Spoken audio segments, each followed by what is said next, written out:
So I want to start with just your story, right? Your story is very inspirational, how you met and how you built your relationship, and also simultaneously building your business as well. Yeah. Right. So I'd love to start with you guys just talking about, he's showing the ring right there. There you go. For those watching, see that huge diamond. Back to the beginning. Back to the beginning. Yeah. Back to the He Genesis. actually used to live down in this area. Yeah, when dude, we I used first to met. live We lived in an Spring hour Valley. away. I actually lived like 5 minutes that way. Yeah. Which is crazy in this area. As you're driving back here, so much Bringing nostalgia back and memories. memories. When we first started dating, she would have to come down from Orange County, or I would have to drive up there. Yep. So you want to hear the story of how we met and how this all came to be? Yeah, I think our audience wants to hear the story. Okay. Do Needs you to want hear to the start it love off, or story, you want yeah. me to? You can, honey. Okay. Ladies and gentlemen. It's a cool story because I have a really good friend, Justin Mena. You know him. Yes, he goes I to do, Awaken yes. Church. And it's interesting, because the first time I saw Esther, Justin, I saw him start posting this social media content about this podcast that he was doing with this girl in Orange County. And it was the Single Shouldn't Suck podcast. If we actually go all the way back, I saw my boy doing a podcast with this really cute girl, and it was about singleness. And he was like the guy perspective, and she was the girl perspective. And it was like she was launching her book and leading up to that. So it was a short season of a podcast. First time I noticed her. And come to find out later, she had noticed me through his social media at one of our Emerge gatherings, praying over the guys. And she was really attracted to that. There you go. Come on. So my boy is like, hey, man, what are you doing? I'm a Christian single guy at the time, guys. And I grew up with a single mom. My dad's been in prison most of my life. I lived in the world for many years. And when I came here and I surrendered my life to Jesus, I started living in obedience to God. So I took a long time off from dating. I broke off sexual sin. Like, I stopped sleeping around with women. Like, I've been focused for years on becoming the best version of Cody Cottle.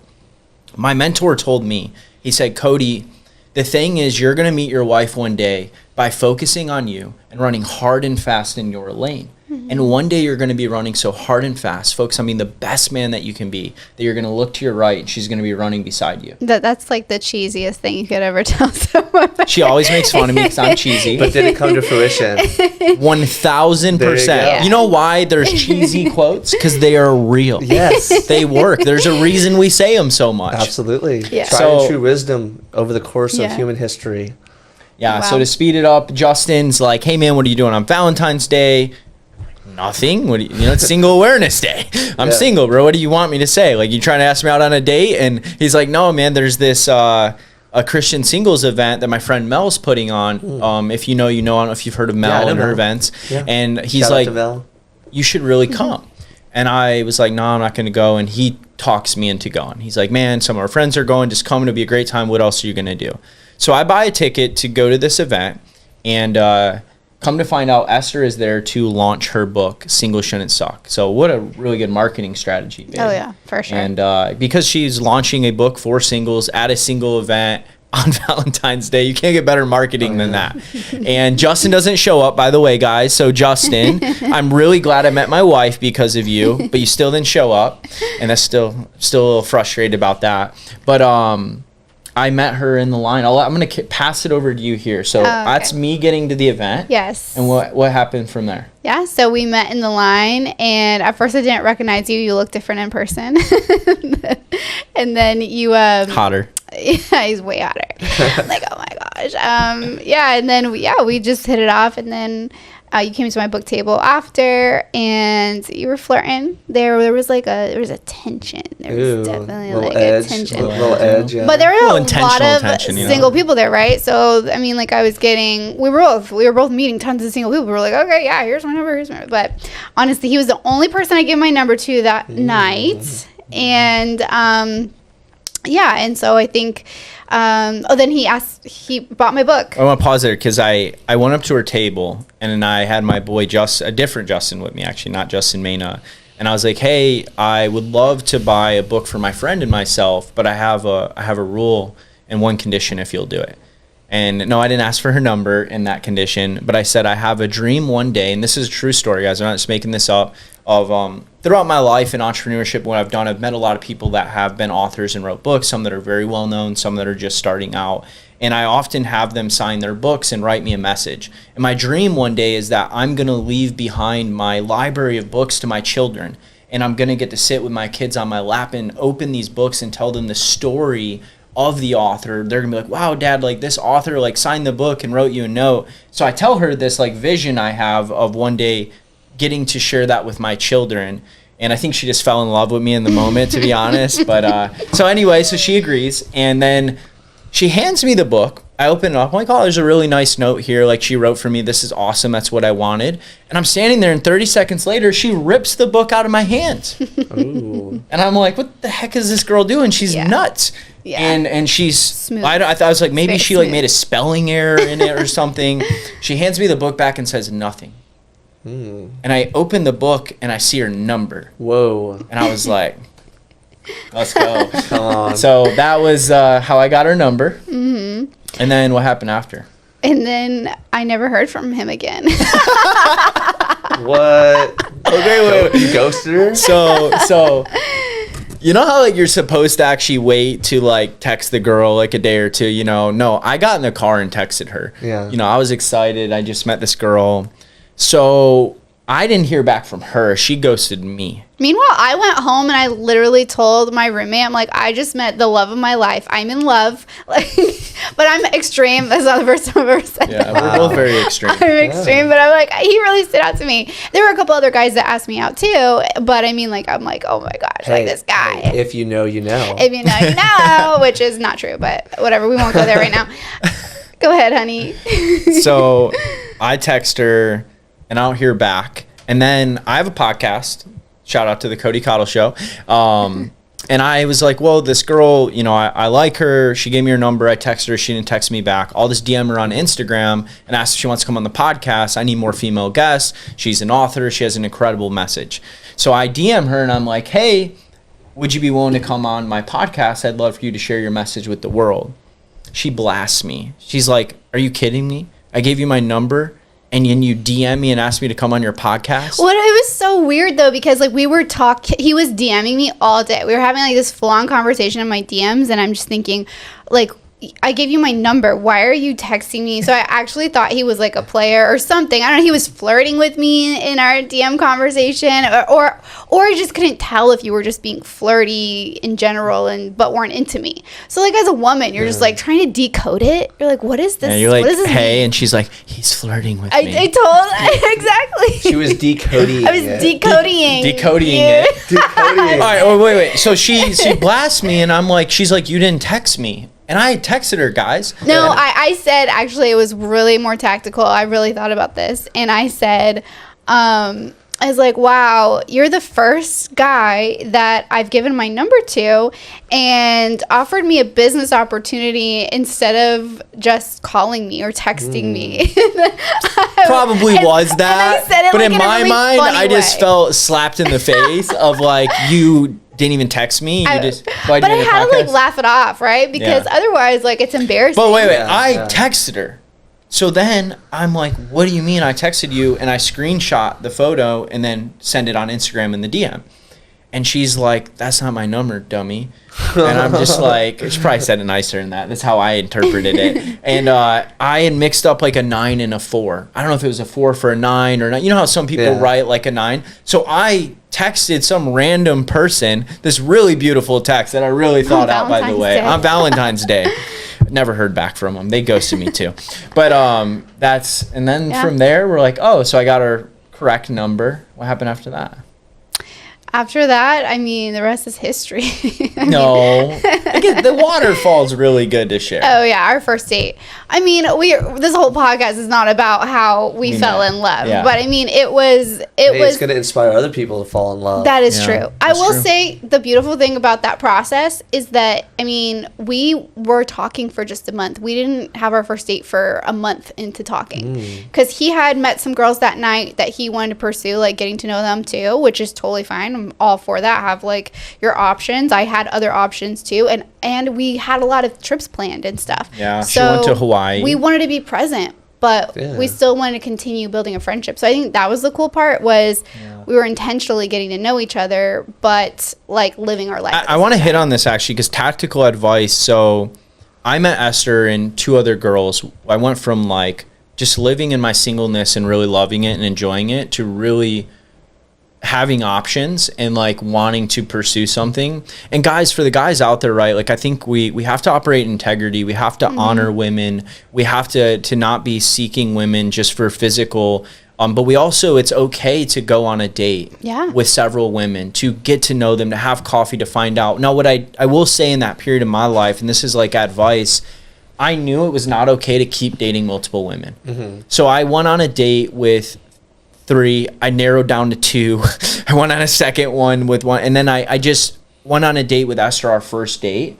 And that was like when I knew. Like our first date, I just knew that like this is the girl I want to pursue. And from there, I had a conversation, went in that direction. I just want to say that for guys, because I think sometimes there's, especially in the church, like that's not taught to us. That culture's not there. Like you're either a player or you never date. And how does a man walk that, who's attractive, who's, how do you actually like walk that stewardship of dating women, not being a player, and searching for the woman that we want to pursue, right? And I had to walk through that, and I had good mentors and good brothers in my life.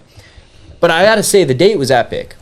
We went to 3 Sisters Falls. We hiked out to 3 waterfalls that were going on. Have you ever been to 3 Sisters in Julian? I have, yeah. So you know the hike. The top waterfall, I talked her into cliff jumping into the waterfall with me. It's a pretty big jump, 20, 30 feet. Scary. And I knew in that moment, like when she jumped me, as cheesy as it sounds, like that was the moment I was like, this girl is fun. She's adventurous. She's beautiful. She's smart. She's entrepreneurial. That's like my kind of girl. And then, the rest is history. We dated faithfully, guys. We never had sex before marriage. Just saying it. We're just going to go there, I love it. People need to hear that. Absolutely. Absolutely. We got married January 15th of this year. Yep. Best decision I ever made in my life was walking with God first. Come on. And then searching and having standards for a godly woman who also had standards for me. Come on. And then actually waiting to have sex until we got married. Because it was the foundation that was laid is so solid now for our relationship. Yeah. It was not physically based. It was none of the things that often happens in our world. It's so sturdy. And when we are running businesses and doing the things we do and having influence online, it's so important to have a sturdy foundation because everything from there is built on it. Yeah. Absolutely.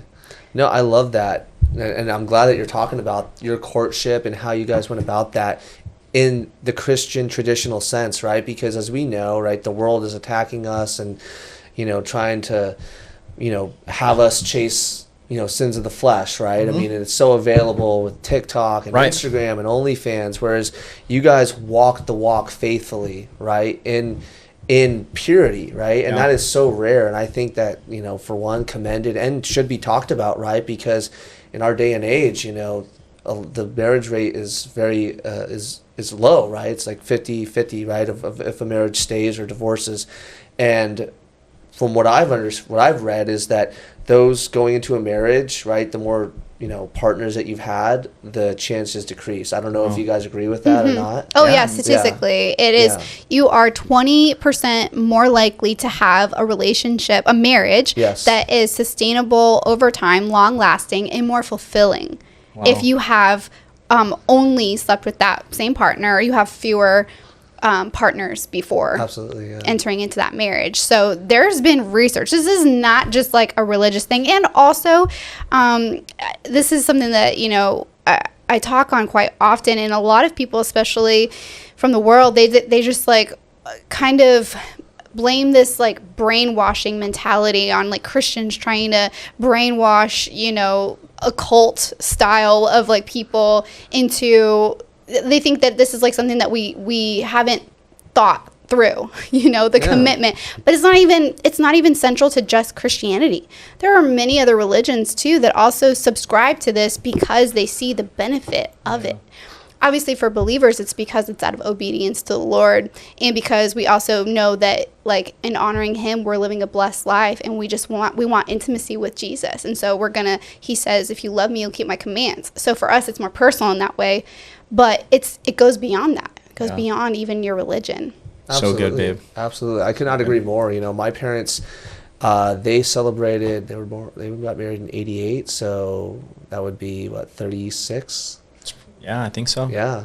you know, and you know, so my parents, right, not the perfect marriage, and there's no perfect marriage, Right. obviously, but having that foundation of my brothers and I, of a nuclear family, and you can definitely see, right, the denigration of a lot of America with the fracturing of the nuclear family, Yeah. you know, and so I'm very pro-family. Right? Family's under attack right It now, is. man. Yeah, we it need is. men to step Yes, up and that's right. lead. Can we just go there? It begins when you're single. 100%. It totally begins. Yeah, when and you're that's single. the thing. Like, how can men ever expect to be a good husband and a good father if you couldn't even lead yourself well when you were a single dude, Yeah. bro? Like, if you can't get your act together and have discipline and have values in your Restraint, life, and you think you're going to be a good self-control. husband, you think you're going to be a good father, and you ain't even clean that up, Yeah. it only gets harder, bro. Now you're responsible for someone else's life. Yeah. So I'm just calling men up all around the 100%, world. We're you just should, going there. And yeah. I know you do too. You're a great man. The way you live your life, the values that you have, the wife you have one day will be a lucky woman. You'll be a lucky man. Thanks, And Cody. I I'm appreciate excited for that. you, man. Yeah.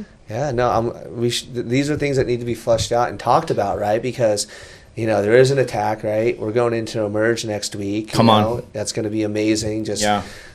thousands of godly men, right? Worshiping the Lord, right? Seeing that breakthrough in their lives and Yeah. releasing those bondages, right? That the enemy tries to take on our heart, right? Like pornography, right? Like alcohol, Yeah. drug addiction, that hold men back, right? Yeah. From stepping into their calling and purpose. Yeah. You know, I know this, and I know you guys agree with it. I think that there's this image that the media's tried to put out about, you know, what a masculine man is. And it's like, oh, drinking beer at a football game, right? Wearing another man's jersey on your back and just like, oh, cheering at the top of your lungs. Or, you know, oh, try to hook up with as many women as you can, right? Yeah. And I think to me, like, that's pretty disgusting. And when I hear a guy in their 50s, like, trying to like live vicariously through like younger guys, like, oh yeah, you know, you should go and do that. I'm like, that's kind of gross, man. Like, you know. Yeah. Yeah.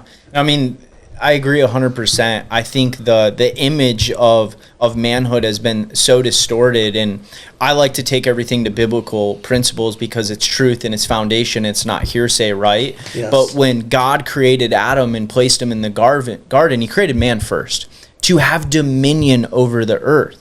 You don't have dominion without stewardship.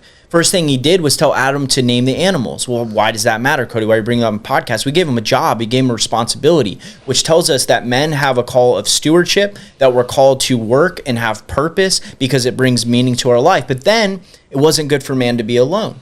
So he crafted and created Eve out of his rib. And that's so symbolic because she completes him.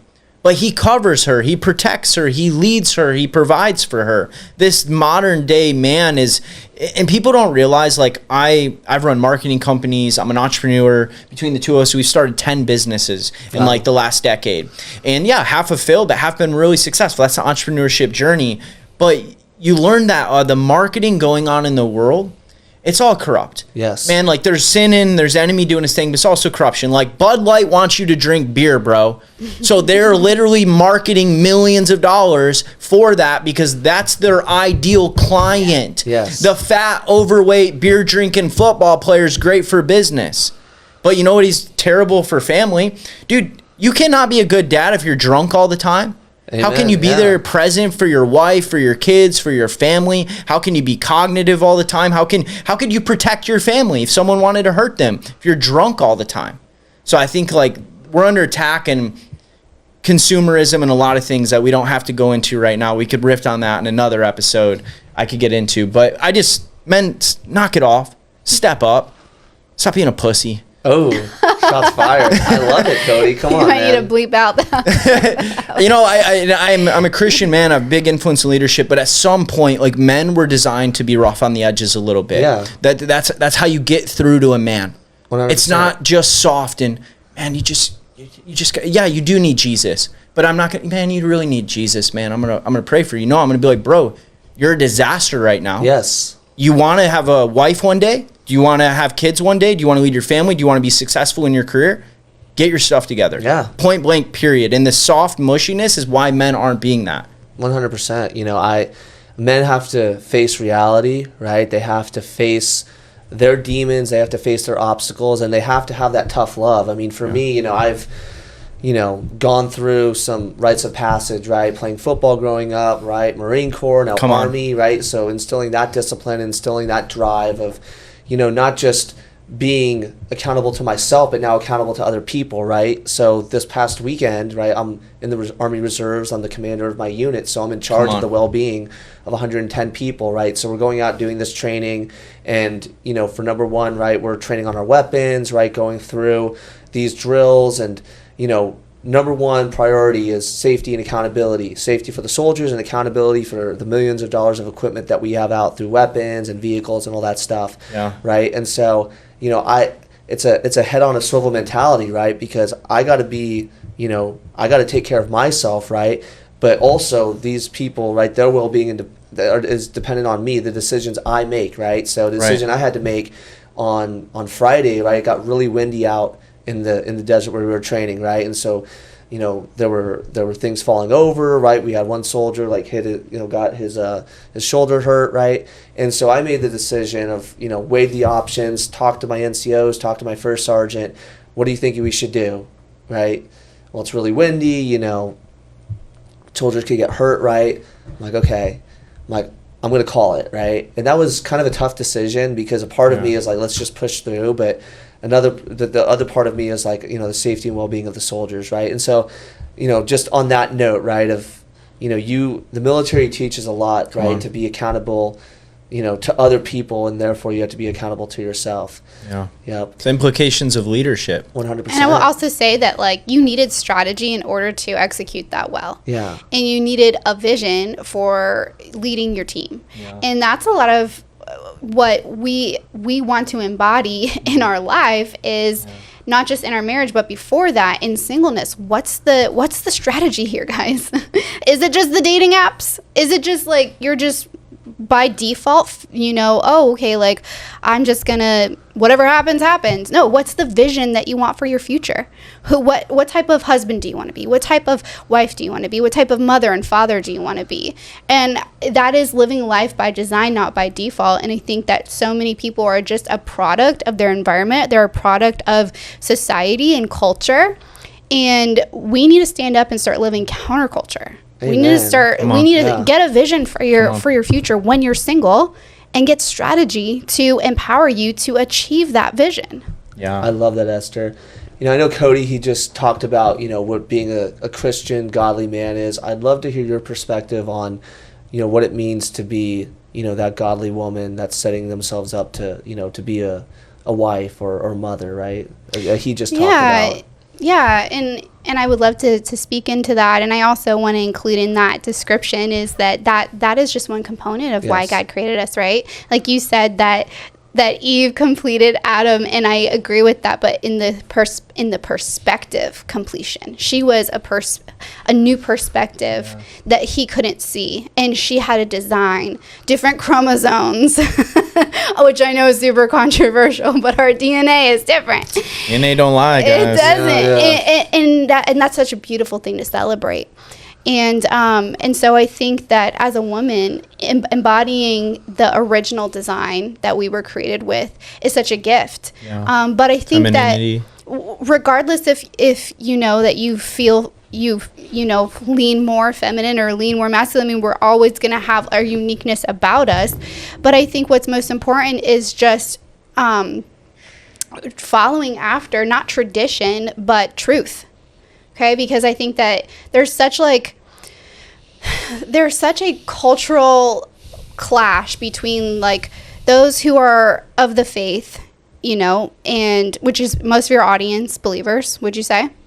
I haven't looked at the metrics, but we have a lot of people that have eyes on this that we go to church with. Yeah. Okay. Either way, they need to hear it. If they're not believers or non-believers or believers, they need to hear it. For sure. Go ahead. Well, we see that a lot of people that looking into Christianity itself and the way that women are embodied or modeled or encouraged to live is be a good submissive stay-at-home wife and support your husband and pray for him and bring him to church. And that is not what God created us to do.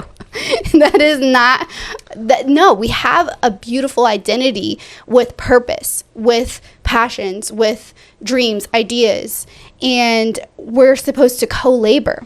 you know, with our husband. But when you're single and you're, okay, like, how do I just live that out now? Co-labor with God. What are the dreams God has put in your life? And then use your voice and use what's in your hands to share that with the world. And that doesn't mean that you have to be like Miss Independent, hear me roar. That doesn't mean that, you know, like, I think that that's really kind of an attitude of pride that has been getting into a lot of the culture, in especially for singles who are struggling with dating and meeting guys, especially in the church, is that they just want to complain like all the good guys are taken, or no one's asking me out, so I need to do it all myself, and I've got to figure this out for myself. And that's such an attitude of pride and ego, and that's not the woman that God's called you to be. He's called you to trust in him, lean into him, and I think if we were to just go more internal and let our beauty naturally shine and just run in our lane and express the dreams and the passions and the vision that God has put on our life, we will attract the right man. You'll attract the right woman. And more than anything, you'll be attracted to the right person, because who you are is changing. Who you are is becoming better defined. And that's more important than anything. Absolutely. I couldn't agree more. Right. You know, the red pill dating stuff, and, you know, there's a whole bunch of dating coaches out there. What's the red pill dating? I don't know about this. Is this an actual pill? Okay. So basically it's like there's things that are true about it, but it's like like, you know, Andrew Tate. Yeah. Basically, probably more aligned with him of like, women are after this, women are after that, right? All women are, you know, out for the next guy, right? It puts a very negative perception of women for men, right? That they're all, you know, all women are bad and they're out to, you know, do that. And so I just want to respond to her really quick, because authenticity, right, is the root of what you're saying. And so all of this like pickup stuff is like, oh, you say some like funny, cheesy line, or, you know, you there's like these rules, you know, you text her 2 days after, you know, like, you know, it's like very, you know, rules and orient, right? All the structure of it's like, no, I mean, ultimately, you know, if you're going to end up with somebody and your heart's in the right place of love and like, hey, I'm trying to get to know this person and be connected to them, right? Then it's a perfect example, right? I mean, you didn't write down her number correctly, right? Nope. I didn't. I messed that up. Yeah. Or I read it wrong. But I'll take it. It was my fault.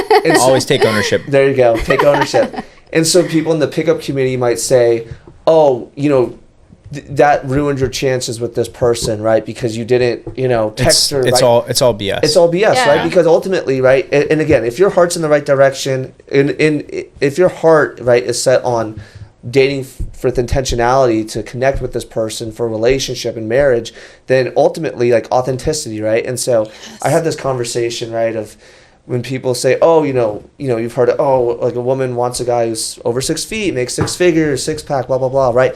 Well, ultimately, you have to be aligned with that person. You have to get along with that person, right? Yeah. You're not just dating an idea of a person. Like, once you're like, hey, they check all your boxes, right? And now you're with them and like, oh, this person doesn't treat me right, or this person, we're not connected or aligned, right? And I think authenticity is huge, and that's what needs to, you know, we need to talk about. I think that's right? So good. And I just know that, like, people that sell information like that, it's a business for them. Mm-hmm. So you have to look at the heart posture and the intention behind people when they share information and wisdom. Either they're talking out their butt or they have an agenda with it, right? So often the people that do that, that's also a business model for them. It's also great marketing. And there's a strong pain point on single people that are lonely that want to find a significant other. So you got to also look at, like, and see things for what they really are in truth, right? Yeah. But the thing is, the way God designed man and woman, there's naturally going to be attraction. But the world has skewed it. This thing, as beautiful as it is, and as much as I love that you're going to reach thousands of people with this podcast, we compare ourselves on this every day. Yes. And the ideology of the woman that men are looking for is basically a porn star now because they just want big boobs, big butt, like all these different things. And their mind has been perverted and twisted by lust. And many of them are watching pornography almost every day. So the mind is skewed. So the natural order of the way God designed man's attraction to woman is already tainted by the enemy, right? He's perverted our mind. And with women, they've done that too. So there's this combative of this perception of what a relationship should look like, what a person should look like, what it should be like. But the substance of actually two human beings coming together and doing life together is not really talked about. Yeah. And the reality of a relationship, guys, I'm a God-fearing man, but I do not believe that God predestined you to be with one person. Yeah. I believe as a man, we pick a woman we want to do life with. And as a woman, she picks a man she wants to do life with. And when two people make a commitment and a covenant before God, they're in it together. The two flesh become one. You make the decision with God. And with God, and you Because lean on it's him. the gift of free will. God has given us out of his love to us as his children. Free will is like, I'm not going to force you to love me. I'm not going to force you to make every decision and turn you into a robot so that you live the perfect life. No, he wants intimacy with us. You don't get intimacy through force. Yeah. No, that's never a good outcome. Yeah. You would know too. You have to engage. And I don't want to spend all this podcast on relationships, although I'm really I glad think Morgan we did. wants to. I think No, this is his no, personal but coaching session. This is The last thing I just- getting, I talked interaction about with men you for like free. getting their act together and stuff, but I just want to say, guys, that like we have a responsibility as a man to go first. Yeah. That's a man's Yeah. job, and we carry the mantle of leadership. And men do need to create a space for a woman to be a woman, and men do to pursue women, and men do need to have these different leadership positions. Like the truth is, being a man is not fair. I accept that. That is the responsibility of manhood. In Corinthians, it talks about when I was a child, I acted like a child. I behaved like a child. I thought like a child. But now that I'm a man, I leave these childish ways behind. And what has happened is we live in a world where grown men are still boys. Yeah. See, when you're a boy, you have unconditional love. Mom and dad, if you have both parents, love you unconditionally. So as a man, even if you mess up and you make mistakes, you still know mom and dad love you. The moment you become a man, I believe this, love becomes conditional. Yeah. I don't care what anyone says. The truth is, this woman loves me conditionally, and she should. I'm her husband. My job is to lead her, protect her, provide for her, be the prophet of our family. Yeah. That is conditional. If I break those conditions, then I'm a POS. And she shouldn't be with me because I'm not covering her as the head of our family. Don't get me wrong, I can have grace and make mistakes and fall down, and my wife can pour into me and I can become a better man. We're not perfect. But men don't carry the implication of manhood anymore. It's lost, it's broken, it's forgotten. Our world, it's very few. And I think that's the problem, because what I know about the natural order of things, if men just started stepping into their God-given anointed potential as a man, dude, women are attracted to that. Yeah. Women want men that are good men, that lead them well. That whole no more Mr. Nice Guy and this and that stuff. Yeah, trust me, guys. Go be a God-fearing man. Operate with principles and integrity and value. And watch how women will look at you and be like, man, I want him. That's the guy I want to marry. I feel safe around him. I feel led by him. I feel like I will have a great future with him. And God just begins to bless that. So that's the last thing I want to say for men on that, because I went really hard on them, but I was like this is really the true principle that shifted my life. Dude, I came to here. I actually saw men that were successful in the marketplace, multimillionaires at our church, incredible husbands, God-fearing men, incredible fathers. I saw the fruit, and I said, I want to be like that. I want to be like a Pastor John. I want to be like a Pastor Morgan. I want to operate with those principles in my life. Success leaves clues. What do? You start listening to them. Cody, you need to get the fear of the Lord. You need to stop doing these things. You need to break off these habits. You need to start seeking first the kingdom of God and his righteousness, and all of these things will become added unto you. Start reading your Bible. Start going to church. Start getting around good people. And I did it. It's like it was a formula. You want to talk about frameworks? That's a formula for dudes. Yeah. Starts with the fear of the Lord. From there, dude, I've built and made a lot of money in business. I met my wife. I'm a leader in my church and many other areas of my life. But that was the principal groundwork. I became a man. Yes. I was a boy before that. Yeah. Because I didn't understand the implications of being a man. Absolutely. And, you know, just for you, right, growing up without a father, you know, you found that, right? And now you've become the man that you are today by taking God into your life, right? Stepping into your calling, right? Come on. Throwing those things away, right? And there's so many people who come from broken homes or come in situations that are similar to yours that they don't step up. Or there's people that come with everything, two parents, and, you know, they make the decision to, you know, not step up, and, you know, they fall into addiction, they fall into this, that, and the other. And so for me, like, I believe that you have agency as a person, right, to make these decisions in your life, right? So another person who was on this podcast, Andre Evans, great friend of mine, he grew up without a father as well. His dad was a crack addict, and he was in gangs in Chicago, right? And so his brothers were triplets, right? His brothers were going to the Naval Academy, and he had the option too, but he was in the gang life, right, in his teenage years. And he made the decision, I'm going to leave the gangs so that I can go to the Naval Academy, right? And so ultimately what it comes down to, right, is like making those hard decisions for yourself and letting the bad stuff go. So right? good. And right, giving yourself to God, right? Submitting yourself to God. And get in proximity to that which you desire most. Like, I grew up, my dad in prison, he was a biker club leader. Yeah. Like, I was raised by a single mom that, love you, mom, but was an alcoholic as a kid. Yeah, yeah. I had every excuse in the book to be a terrible person right now. But you're right, I had free agency. I think one thing, I got exposed at a young age. I started to see, and I was hungry for more, and people that lived a way of life I wanted to have. And I believe if we get in proximity to that which we desire most, that the closer we get to it, the more we become like it. What do I mean by that? Get around people that are living in the way you want to live. Dude, especially if you're in America, we're so blessed. Like, it can start with listening to a podcast like this.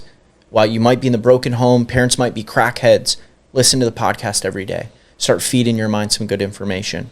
Getting a ticket to that free online event that speaker's hosting that you really want to learn more from. Over time, beginning to invest in yourself, getting in the right rooms, moving, getting around people, joining things within your community of leaders. Get in proximity to that. Because what happens is when you get around that, it rubs off on you. You become the law of averages. You want to get motivated? Go hang out with motivated people. You want to make more money? Go hang out with people that make more money. You want to be a good husband? Go hang out with good husbands.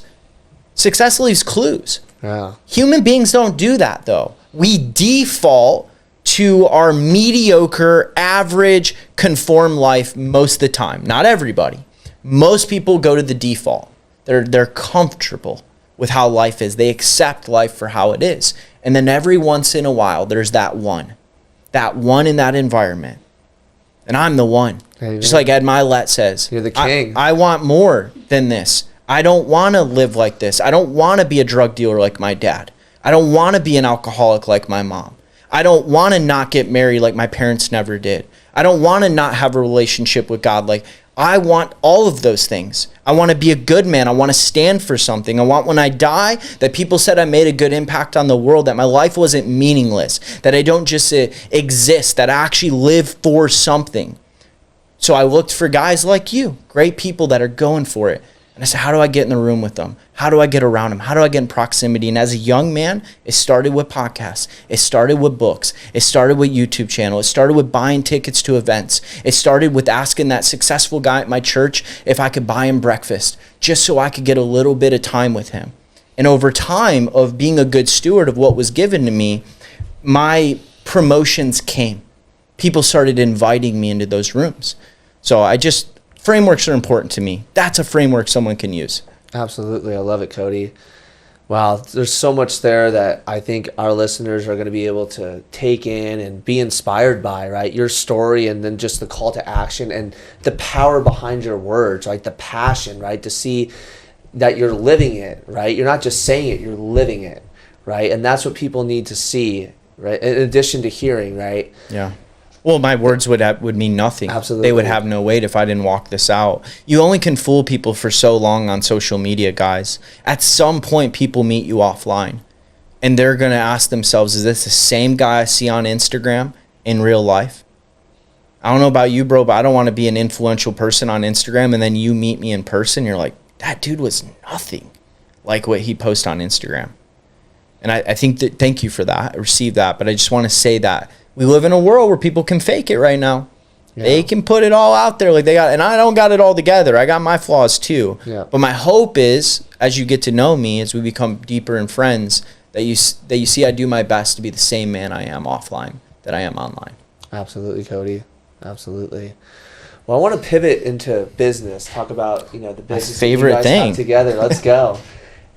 Talk about your relationship, how it's, we talked about how it started, and then it actually developed into a business relationship. And that was a risk that you took, right? I was listening to your podcast of, we're going to do business together and also do a relationship simultaneously, right? And from my understanding of what you guys said, you came to the agreement that it might not work out relationship-wise, but you would still go forward with business. Like, I want to talk about that. That's so fascinating. Yeah. I think when you're dating someone, you're trying to figure out if you want to marry them, Yes. especially when you date intention as a Christian, right? We're not sleeping together. Why else would I be dating her? I want a future with you. Same with her to me. That's a lot in itself of stewarding and courting and dating and getting to know one another and walking with values and integrity. Business is a whole nother animal. Building companies, developing products and services, marketing, selling, the stress, the fires you have to put out every day. The relationship dynamic of, I started this business and now you're working in this business, that dynamic was a tricky thing. I will say, I just very transparent, I always wanted to build with my wife. So my dream always was, I hope, God, that I one day can marry a woman that can build a kingdom with me, because I want to rule with her. I never desired the trophy wife. I never desired to be rich and just have a hot girl at my side. No, I want a queen that's smart, that's intelligent, that makes me a better man, that speaks into me in all areas of life, but also can lead in business with me. Business is hard, bro. Business is tough who you trust. I mean, a business partnership is a lot like a marriage, so why not make my business partnership my actual marriage? Yeah. Just kind of lines up well. So I wanted that. So our first date was an interview? Yeah, it was actually a really good tactic for recruiting. Yeah. I was like, man, I can get her at a lower cost than the salary if we date. No, I'm just kidding. Wow. But I let's think back, babe. When was the first time I asked you to be a part of business with me? Like, how did that even transpire? Well, I think to give people kind of a backstory, what I was doing at the time when we met, I had launched my book, so I'm an author. That was my 5th book, and I was really starting to ramp up and build a business and brand around this last book. So my singleness business and branding was really starting at that time. So I was really going all in on content. I was growing my influence online and making other resources and products. And I had like a lifestyle brand, all this stuff. So that's what I was doing as like what I was building, but I also had another job. So I was a homeschool teacher for part-time. So we would go on these, we lived an hour away from each other, and he was super busy because he was running his content agency, and we would go on these co-working dates, and we would co-work together, and I would work on my business and he'd work on his, and I'm really creative, so he'd like peek over and be like, what you working on? And I'd be designing something, and she'd be like, how are you actually making money? Like, yeah. I'm like, what do you do? He's always meeting with clients. I'm like, are you a drug dealer? Which I already knew that he was in the past. Old past. Not then. That's for another podcast. But it was like a fun like way that we'd flirt with each other, was like just like, commenting on like what we liked about each other's businesses, and we had these different contrasting gifts. Yeah. So we complimented each other really well, and he'd speak into my business. He'd be like, oh, you should do this, you should do that. I'm like, oh my gosh, I never thought of that. And he was just like brought such a new perspective to me, because I always had the creative side, and I came from a nonprofit background, which is what I did for majority of my life. And so you don't really make a lot of money when you're just doing missions, when you're just fundraising. And so I didn't know, how do you make all this other money? I had a nanny business at the same time, but that was limited to my service that I could provide. Yeah. I didn't know, how could I create something that lived outside of just the hours that I could give it. So he's bringing all this personal development to my life and understanding frameworks. And like, he's like, you could be making so much more money if you just did coaching and all this stuff. I'm like, oh my gosh. So he's blowing my mind. And then, yeah, we started kind of like, how did you end up getting me? Well, I think, yeah, and like I've always been pretty good at making money. So, Yes. I had developed my personal brand. I had a personal development company called Motivation Everything. That was when I broke my first 6 figures. I went on to create a company called Maverick Media, doing media like this, and then it evolved into Content Daily, which is still the umbrella company today. And I think there was a few things. For one, I started asking her creativity to speak into things I was doing in my business. 2, I was speaking into her business and showing her, like, Esther is like so gifted and amazing at what she does, but making money, like selling products and services and driving sales and marketing, was like not her thing. She's like, I just want to create and help people. But like, I was really good at showing her how to make money. So that started to mesh. But then the real tipping point was 2 things that I remember. It was the frustration of my girlfriend having to work and nanny for this family. To be honest, I was frustrated with it. I was like, man, you could be doing so much more than going to making this low hourly rate. Even though the family is incredible, we love them. Yeah. They're amazing people. And I have this future of this queen building business with me, and she's nannying, and I was speaking into her if she could do so much more. So there was that pain building up. And then the second thing was my content agency. I was at the time posting for clients on my phone. We were going and doing video shoots for attorneys, and I was building out their brands on social media, and I was making a lot of money. I was making like $5,000 a month per client. And Esther saw me do that, and then she was so good at TikTok. She had videos going viral all the time. So she like started giving advice into how to do TikToks for my clients. So she was like already speaking into the content agency. And then we did a shoot with one of my attorney clients, and I had my video team, couldn't go there. We went and shot it on an iPhone. She did all the shooting for me, and the videos got more traction, got more views, went more viral. And I, being a business guy, was like, yo, why am I paying these videographers $2,500 to come shoot when I could have my girlfriend come, cut her in on the action, and like, we could do it with a phone. So that was a business idea. And then I remember closing that contract with, I won't say the other attorney, and I made like $30,000. We would be on these dates. We would just be on a date. There would be co-working dates, but he's like, okay, we're gonna work with this amount, and then we're gonna go have fun, which was not always true. It was mostly just working with really pretty view and really great food. But I'm like, hey, we need to have some fun. We would just be on these dates, and we would just literally be closing deals and supporting each other's businesses, but it was mostly the content agency that was going off at the time. And we had a huge run, and I made a lot of money, bro, like $50,000 like cash collected in like a couple weeks. Wow. And I was just like, man, why are you nannying? And I brought her on. I said, you should be part of the business. Did I give you the check after you came on? Or Before.